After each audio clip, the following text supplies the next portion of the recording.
All right, so I don't have an actual physical video to share with you.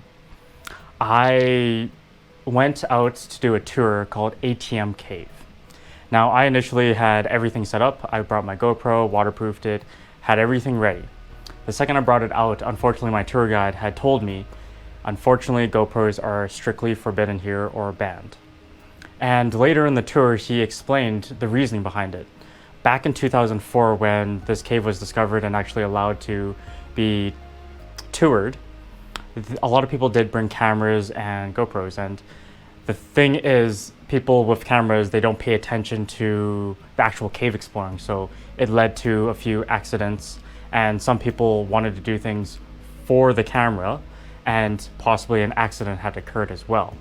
And the main reason, at the very end of the cave exploring, someone accidentally dropped their camera and broke an artifact.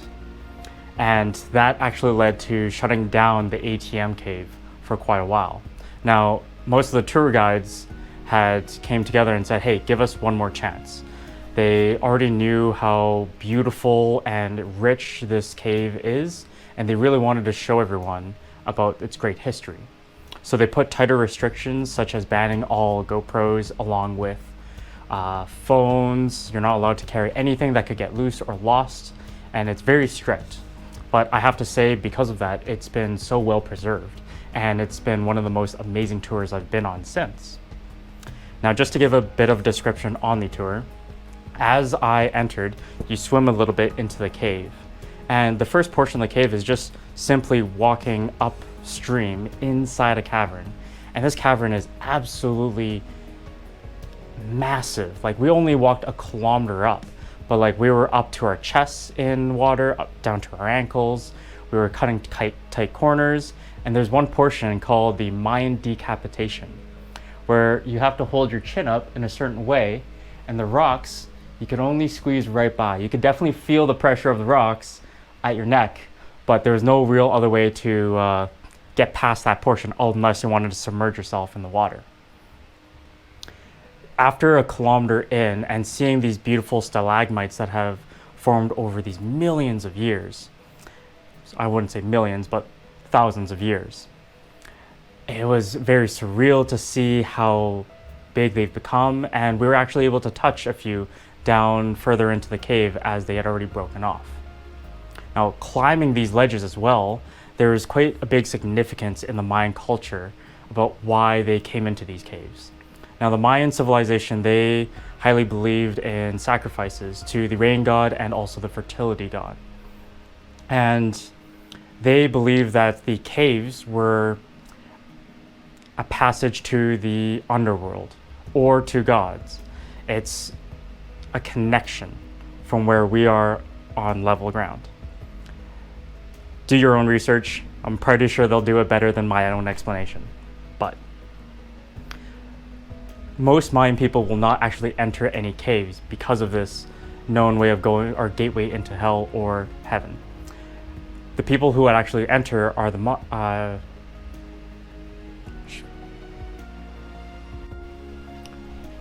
I just remembered their name. So, Sharma are the priests of the Mayan civilization. They're the ones that are willing or allowed to go in and make these sacrifices. Now, the depth that they go into the caves showed how desperate they were about these sacrifices. And the further in you went into the cave, you could see how drastic the sacrifices became. So initially, when we got up to the area, we saw pottery, food sacrifices, fires were made. And the fires were initially to cook the food.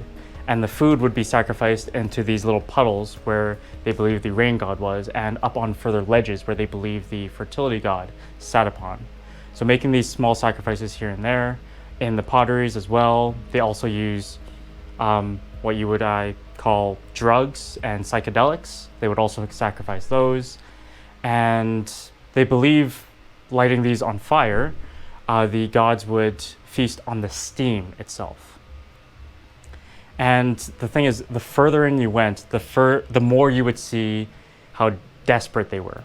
Because the further in you go, you saw human sacrifices. Now, it started off pretty innocent with like a finger or a group of fingers.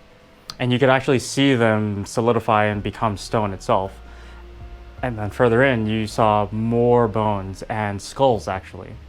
And one of the things that they believed was that the water god liked the cry of children, or children themselves. So, as you can tell, some of these sacrifices were very young children, such as 12 to 13 years old, and also sometimes females as well. And the further in we went, you could see more of these sacrifices. And there was an area as well where there was a lot of stalagmites where the rain would actually come in. And behind it, they never excavated, nor could we actually get to that spot. But there were more infant children who were sacrificed in that area. And the further in you went, we actually saw an entire skeleton laid out as a full sacrifice, or the most desperate the Mayan civilization, or as the Mayan community had become in order to these sacrifices, to pray for rain and fertility in harsh times. Now, there's so much I'm missing from the tour itself, because I am walking through this, I would say, like, ballroom. It literally is the size of a ballroom, if not bigger.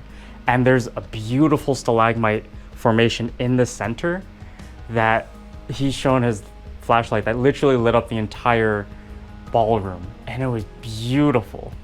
And just looking around, you're carving around, this place has running water, and the stalagmite is like a disco ball in the center of the room. I cannot describe how beautiful it was. Half of me is quite sad that I wasn't able to film it, but truly, you can't film the best things on some of these trips. So I highly, highly recommend you at least go search up what ATM Cave is and have a little bit of a piece of idea as to what I saw in person.